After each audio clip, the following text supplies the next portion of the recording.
Hey guys, Tim here from Couples Tech. So first off, this is not an Apple hate video, and to be completely clear, I have not owned an iPhone. The last Apple device I had was the iPod Touch 2nd generation back when I was in college. What I was, however, was very genuinely interested in trying to switch over to the Apple ecosystem.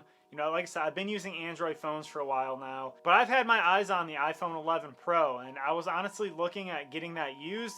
And I was just waiting the time for it. I wasn't interested in it at $1,000, but then again, I am not interested in the Android phones at $1,000 either. That's not my price range. I'd rather spend my money a little bit differently, and I don't need those high-end features. So after seeing what Pixel did with the Google Pixel 3a and coming in at a budget price and offering a very great phone with great value, I was also looking around and kind of monitoring what Apple is doing with this iPhone SE 2020. I heard rumors about, the phone, how it's going to be the first budget phone that Apple's going to offer. I actually even told a family member, hold off on purchasing and replacing their damaged iPhone 8 and maybe wait and see what this phone could offer. I mean, truth of it is, I'm a creator.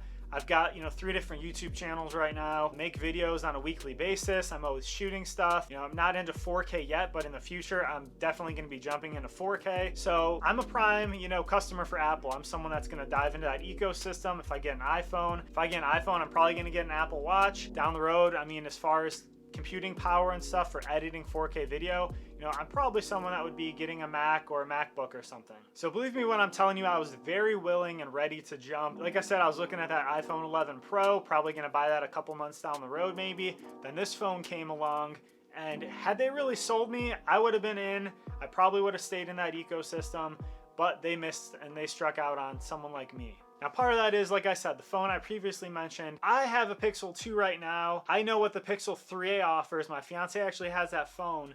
The OLED screen on there is pretty damn good. And the features you get in there, I know what Google's camera offers is always top notch. The fact that you get that camera in there with that screen, you get night mode, you get your stock Android experience. It's an amazing budget buy. It was $400 brand new. You can get it now for $300 or definitely less. I mean, we bought that thing probably 6 months ago for $300 from Best Buy. So when this phone dropped, yes, it has the same processor as the iPhone 11 lineup and that type of thing, but you still got the single camera, don't have night mode on it. The screen is not OLED, it's a, LCD screen. You got the big chunky bezels. The Pixel 3a has less bezels. The Pixel 4a is rumored to be coming out soon. And there's rumors that that is even going to have like a hole punch display on it. So that's going to be even better of a screen. I'd imagine they're still going to have that OLED screen on there and keep that on there from the 3A. I've always been someone that's looked at value and, what's the best that I can get with my money.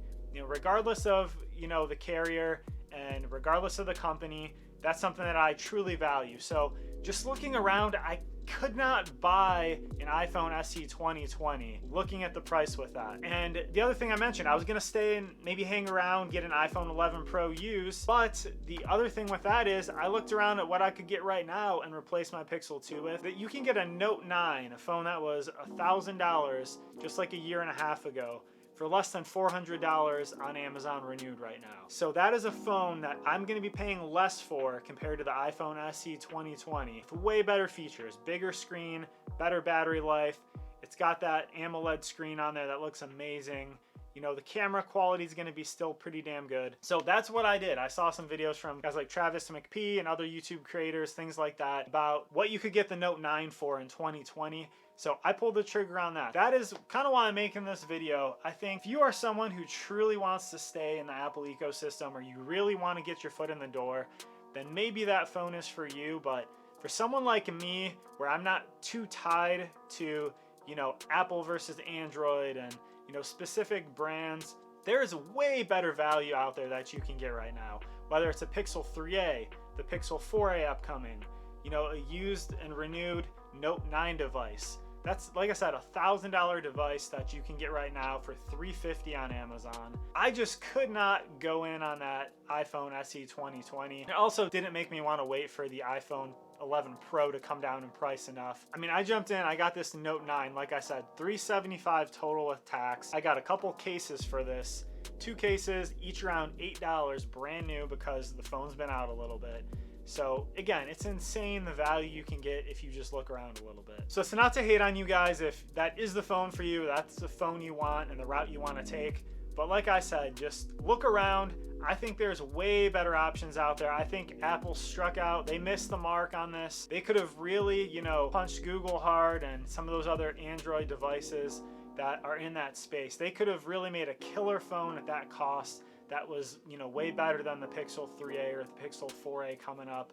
But I think they really missed out on there, and by doing that, they missed out on people like me. Now guys, if you like tech content like this, definitely hit that subscribe button.